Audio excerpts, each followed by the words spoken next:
Hey guys, welcome to the video. Today we're just hanging out in Minecraft and reading through some stories from Reddit, mostly the wild ones about toxic or abusive relationships. It's going to be a chill little video where we build, explore, and get into some pretty intense stuff people have shared online.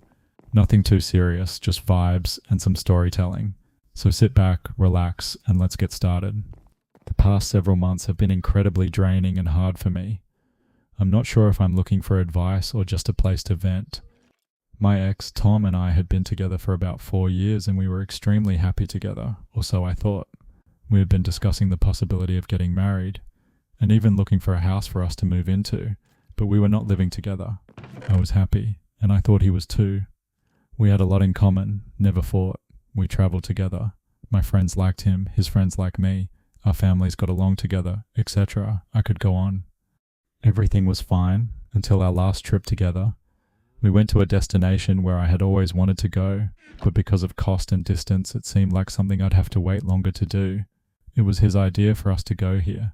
We saved a lot of money and were able to make this 2-week trip. Once we got back from this vacation, things started to get weird. After we landed, the last time I saw him, he told me he was feeling unwell and sick from the trip, and wanted to go home to sleep. I didn't think this was too unusual, so we said our goodbyes.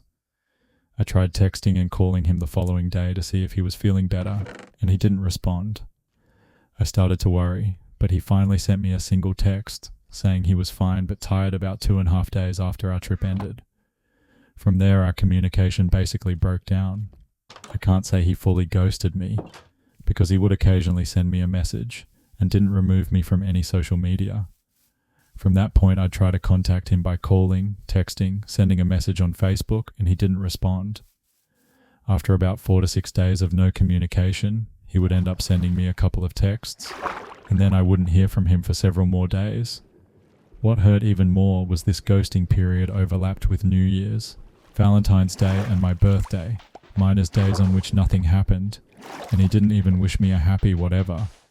I felt like I was going crazy. I had no idea what was going on and just wanted some sort of answer from him. I was also extremely embarrassed to talk to anyone about what was happening. I stopped going out as much and didn't really see my friends for the 2+ months he was trickle ghosting me.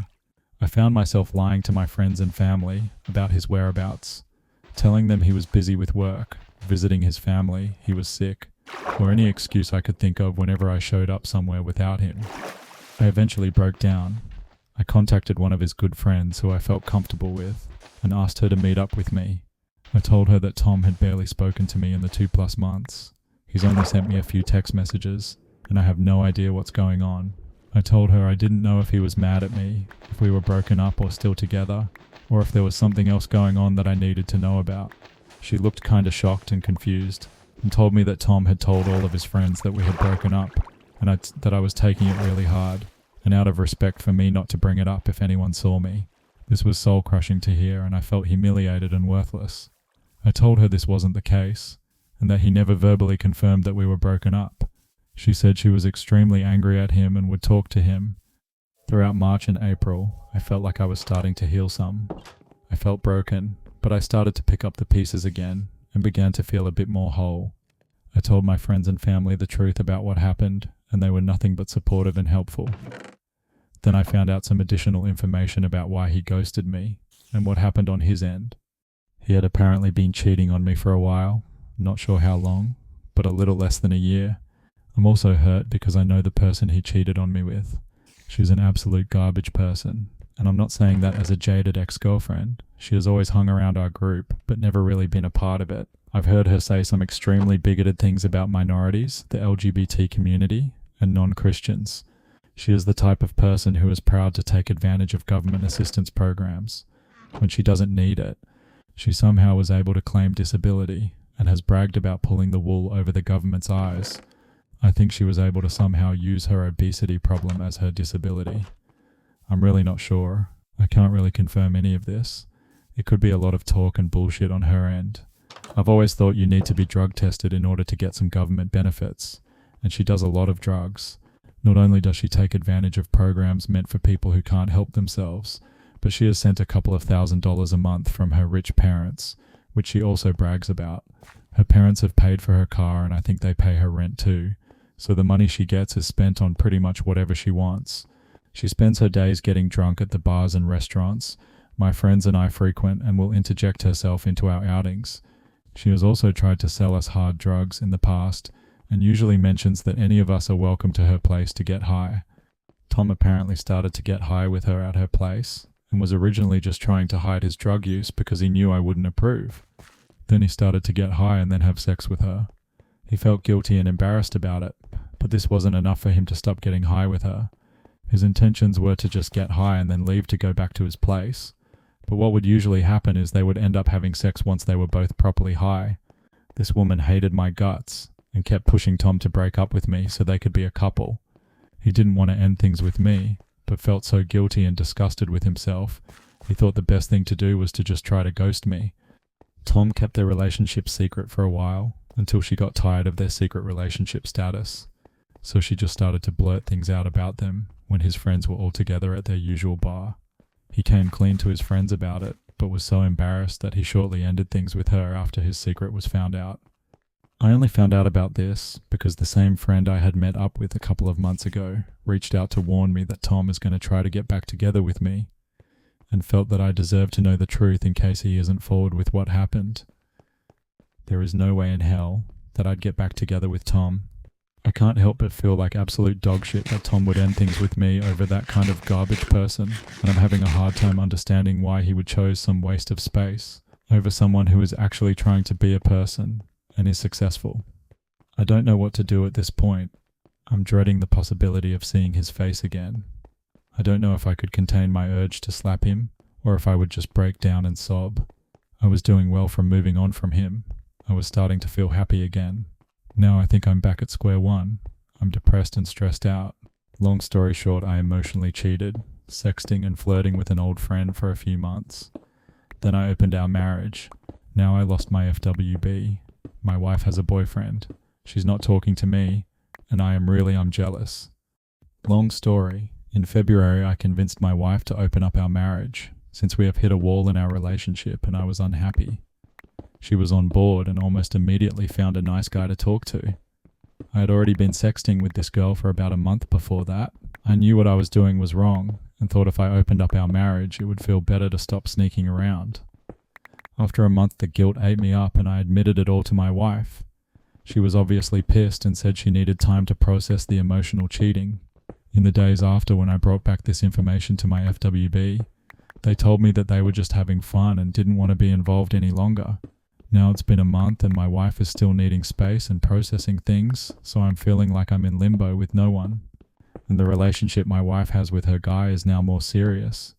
They call each other partners and say they love each other. She tells me that she wouldn't leave me for him and that he just fills the gaps that I miss. But now I'm feeling jealous because I'm still in the doghouse and he gets to have her all to himself. I thought we were making some progress lately. We spoke a lot more. She requested some sexual things from me. We even fucked once in the past week. But when she pressed me for more information over this past weekend, things took a big step back.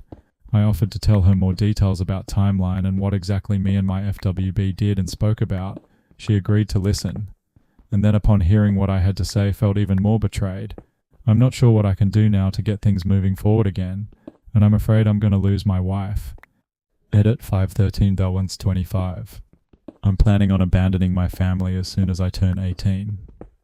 But my family sucks. I 17 turn 18 in 2 weeks, and I'm getting the fuck out of here as soon as the clock strikes midnight. My parents have extreme bias towards my younger brothers, 16 and 15 min. It's been like this forever. I have no idea why. I've always been the one who had to do all the chores in the house. I also have always been forced to play every single sport I possibly could, to the point where my schedule was packed 365 days a year. My father told me it would teach me to be a real man. But my brothers never had to do any of that shit. They're both fat, lazy fucks who sit around and play video games all day and all night. They miss school at least 30% of the year and are constantly spoiled rotten by my parents. They already have thousands of dollars from birthdays, Christmas and other holidays. As soon as I turned 12, I was told I would no longer ever be receiving and gifts from my parents other than bare essentials. I was told I had to pay for my phone and any other expenses I wanted to own, and to never ever ask for anything. I wasn't able to own a phone or anything really special for myself until I was 16 because I couldn't find any actual jobs that paid good money. My parents also expect me to take care of my younger brothers when I'm an adult. My younger brothers have both decided they will not be going to college and do not plan on working a day in their lives. My father told me, "We kept you alive, you owe it to us, fuck you." I'm leaving a nasty letter on the table when I leave and changing my phone number, emails and everything. They will never be able to contact me no matter how hard they try. I know my younger brothers are going to be screwed for life since they have zero experience on how to survive in the real world, but I don't care. That's my parents' burden now. I hope they go broke from having to fund my brothers' lifestyles, and I hope they lose everything. I have no sympathy for these people, and I will never feel bad no matter what happens to them. The only thing I owe to my parents is the fact that because of the shitty treatment over the years, I am well capable of surviving on my own in the world. I'll be going to college to study finance in Virginia. They have no idea I've been accepted to any college, never even asked. And I'm also very physically fit due to playing 6 sports a year. However, the trauma will never go away. They took away my entire childhood, and I will never forgive them for it. They can all go fuck themselves. Update. I'm happy to report that I am officially gone. So the last 2 weeks after I made this post have been crazy stressful, but I'll sum them up here. I changed my number a few days ago by calling my SIM card provider. Then I went and got a copy of my birth certificate since I don't know where my actual birth certificate was. I couldn't just ask my parents. And I also made sure to check that my bank account was secure and not shared with my parents. I purchased a plane ticket last week to fly into Dulles International Airport in Virginia, just outside of where I'll be attending college in Fairfax. Finally, I called one of my cousins, whom I am very close with, and asked him to please pick me up at around 12:30 a.m. last night. He agreed with my decision to leave and told me he was proud of me for taking action to improve my life. I packed my stuff up after everyone had gone to sleep and waited. I decided to keep my note to my family short and sweet. All I wrote down was that I was moving to go to college in California and that I was never coming back. So last night my cousin picked me up. We went to the police station where I gave them my proper identification and informed them that I am not missing and am leaving on my own accord now that I am 18. They told me they'll keep it in mind and will watch out for that potential call in the next few days. I got a few hours of sleep at my cousin's and then flew out of New Orleans International at 6 a.m. I am now sitting in my college dorm, 950 miles from home, and I've never been happier in my life. I can't wait to meet new people and finally enjoy my youth. Thank you to everyone who gave me great advice on here and commented their support. I didn't expect this post to take off like it did, but I'm happy my story has affected so many. I will update again in a few weeks. Update. Damn. This post took off again these past 2 days. My phone has been blowing up with demands for an update, so I shall deliver. Life has been good. I've been in contact with the cousin who helped me, and also a few other family members from back home. He said that my mother came to their house the day after I left to talk to my aunt about me leaving. She cried and gave my aunt this whole sob story about how she can't believe I would abandon them, and my aunt told her maybe she shouldn't have treated me so wrongly throughout my whole life, which caused a huge fight and ended with my mum being thrown out of their house. So it seems me leaving has caused pretty much the uproar I imagined. I've been doing well, met plenty of new people, and made friends via classes and dorm neighbours. I'm in a better mental state than I've been in a very long time. I feel so relieved, and it just feels like a huge weight is lifted off my shoulders. It feels so good coming on here and reading all the support and positive comments I'm receiving. I'm really grateful for this community. I will continue posting updates in weeks to come. Thanks for everything, everyone. As promised, I am here for another update. I waited a long time in between updates to really let my life unfold, so I could fill you guys in on a lot. Things had been great. I went back into my hometown for Thanksgiving and Christmas to spend time with my aunts, uncles and cousins, literal blocks away from my parents' house, but they are not welcome at those events anymore, so I wasn't worried. They still don't know where I am or what I'm up to, and have apparently given up on trying, which I'm perfectly happy about. College has been great, made lots of new friends, and have been keeping the grades up 3.9 GPA. I love my new life, honestly. I never went to therapy or anything, despite numerous suggestions from some of you, but I feel like I've done well enough without it. I've learned in these months how resilient I really am. I got 2 jobs on the side at different restaurants in the town around campus, mostly dishwashing and working on salads. Simple stuff, but I'm making enough side cash to provide for myself. Since I got a free ride to JMU, I don't have to worry about a college savings account or anything, so that's a huge plus. Thanks for all the continued support and comments over the last few months while I've been silent. I hope you guys enjoy the update. I'll be back someday. Much love. Just a reminder that this is a repost, and I am not the OP. I am flaring this, concluded as OP has escaped his abusive family and made it safely to his college. I'm just so over it at this point. My fiancée, 27F, demanded we open the relationship earlier this year. She told me she wanted to explore a side of her and felt safe doing it with me. I was adamantly against it, but she said she contemplated leaving me, and I broke down. Like a moron, I allowed her to bully me into opening the relationship. It's been 6 months, and now her tune has changed entirely. At first, she was ecstatic. She almost instantly found a guy who she hooked up with. I'm almost 100% sure she was planning on having sex with him anyway, and this was all just a way for her to do it above board.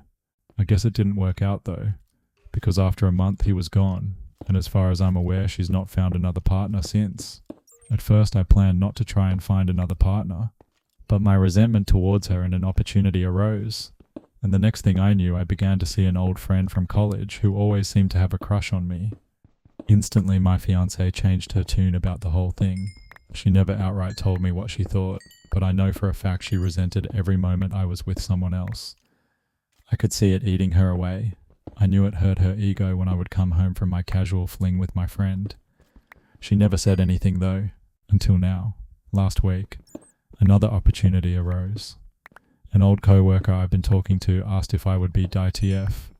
I said sure. When I told fiancée about this, she broke down crying and said she wanted to close the relationship again. Said it made her feel unloved and useless to see me with another woman, and now the prospect of a second is destroying her inside. She tried to use the same tactics she did before. She's gaslighting and using emotional manipulation to try and get out of this. Last night, she tried to bully me again into closing the relationship. I told her I would think about it, but right now this is the bed she made, and she needs to learn to sleep in it.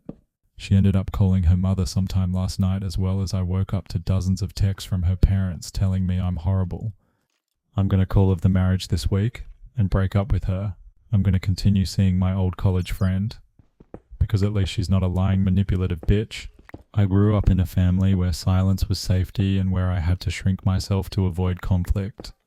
My father is a narcissist, controlling, emotionally unavailable, and dismissive. My mother, while not abusive in the same way, enabled his behavior and often manipulated me emotionally to keep me where she wanted me. My older sister has always been toxic too. She finds joy in provoking me and making me feel small.